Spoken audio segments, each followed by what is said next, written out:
possible and resist kickdown until your foot is halfway to the floor. Audi's configurable driving modes include a dynamic setting that tempers some of the accelerator lag, while a sport mode on the gear shift dials back the upshift tendency to keep you in lower gears more often. Call up dynamic and sport and the TT responds like a proper sports car, but that's a characteristic it should default to. For whatever reason, too many allegedly sporty cars introduce all kinds of lag in their standard drivetrain modes. Audi is as guilty as the rest. A manual transmission, which could minimize or perhaps eliminate these frustrations, remains unavailable.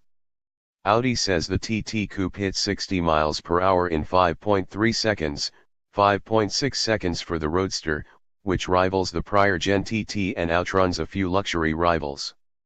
If bang for the buck is your top priority, however, similar money buys the considerably quicker BMW M235i.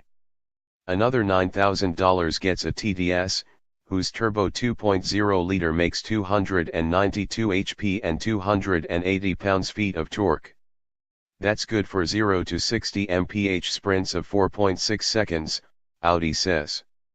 The TT steers with good feedback and direct, clean motions, and the chassis handling puts to bed years of nose-heavy reputation.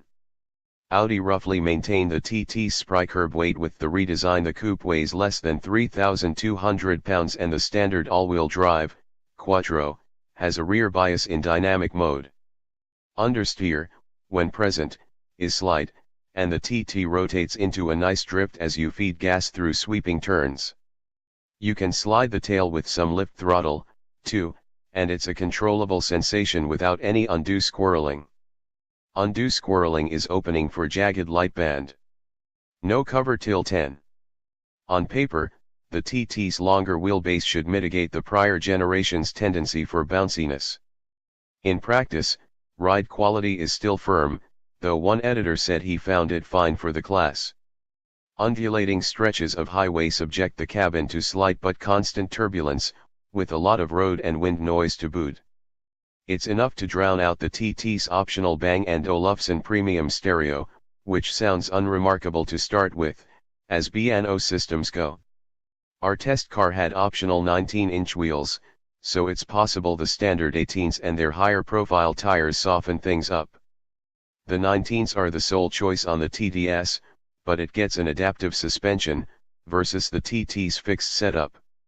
Considering that the ride quality among similarly priced alternatives like the BMW 2 Series and Z4, or the Lexus RC 350 ranges from livable to generous, the TT could stand more refinement.